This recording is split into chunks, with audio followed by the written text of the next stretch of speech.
I'm Laura Vitale. On this episode of Laura in the Kitchen, I want to share with you a basic hamburger recipe. This is my go-to recipe, and this is what I think makes the best burger. There are no crazy flavorings for this, nothing like special ingredients. All you're going to need is the meat for the burger, salt and pepper, and then of course the condiments of your choice, toppings of your choice, which we'll go into when we're pretty much putting the whole thing together. What I want to share with you is what I think the best combination is to make a hamburger. And for me, it's 1 part ground sirloin and then half of that amount of ground chuck. Sirloin, as we know, is it's a leaner type of meat, while chuck is more fatty. I tried this recipe for so long before I got the right amount. I tried it with equal parts of sirloin and ground chuck. I found it way too fatty.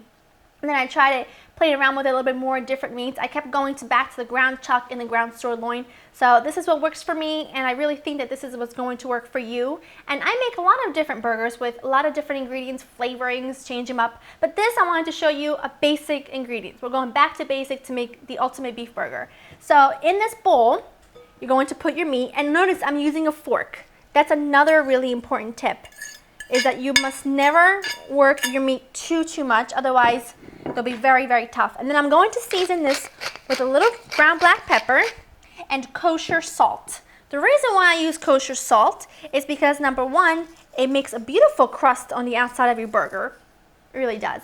And number two, since it's not as fine as regular like table salt that I'm used to using, what happens is it keeps all the moisture inside the burger so that nothing leaks out as it's baking, as it's cooking, so when you bite into it, it's really, really juicy. So using a fork, very quickly, going to just fork this together until pretty much both meats are combined with the salt and pepper.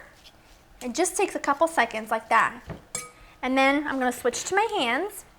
And I'm going to make 2 big burgers tonight, just because I feel like in the mood for a big, juicy burger. So just separate it like that, form it into a patty, however you want to, and make sure the middle is a little bit more flat and thinner than the outside, because what happens is as it cooks, the middle puffs up and it won't be an even burger if we don't take this step. So just put that on your plate, just like so. Number 1, number 2, doesn't take very long. And then another really important step is that I'm gonna put this in the fridge for about 10 minutes for the meat to relax.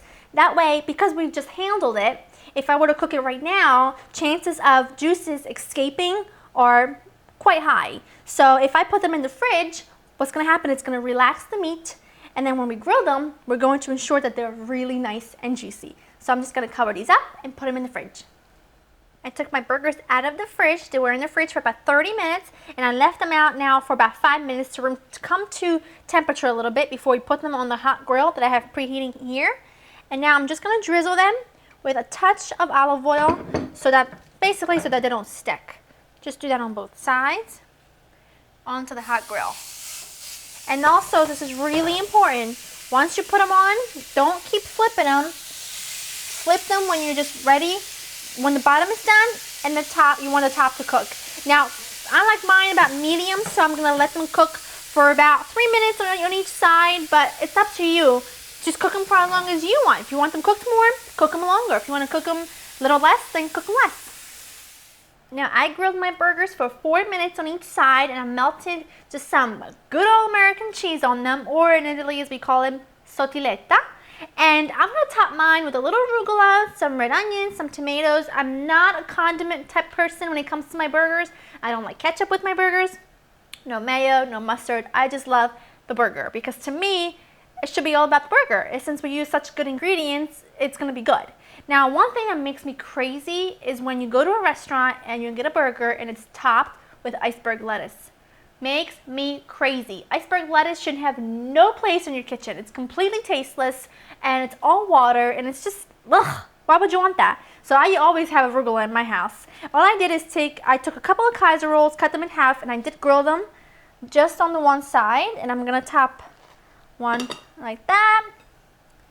I'm going to do a couple pieces of tomato. Love a little raw red onion on mine. Not too much though, otherwise my husband won't kiss me. A touch of arugula.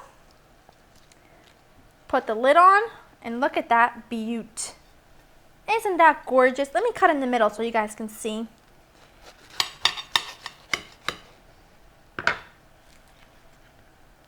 Look at the juice from that burger. Is that not perfectly cooked? And when I cook mine for 4 minutes on each side, it's perfect. It's not undercooked. It's slightly pink, but it's not overcooked at all. It's just perfect. Look, come closer. I want to show you this. When I squeeze it, look at the juice in the burger.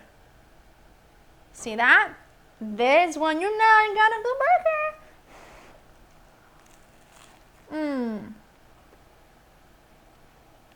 Super. Really. So good. I love turkey burgers. I love all fancy kinds of like different burgers. But once in a while you had that craving where only a good old beef burger is going to do that trick. And this is a recipe for you. It's delicious and you're going to absolutely love it if you just follow these couple little tricks. I guarantee it. So to get this recipe and others, you know where to go. www.laurenkitchen.com. Look at me eyeing up the sandwich. I'm going nuts here. I'll see you next time. Bye.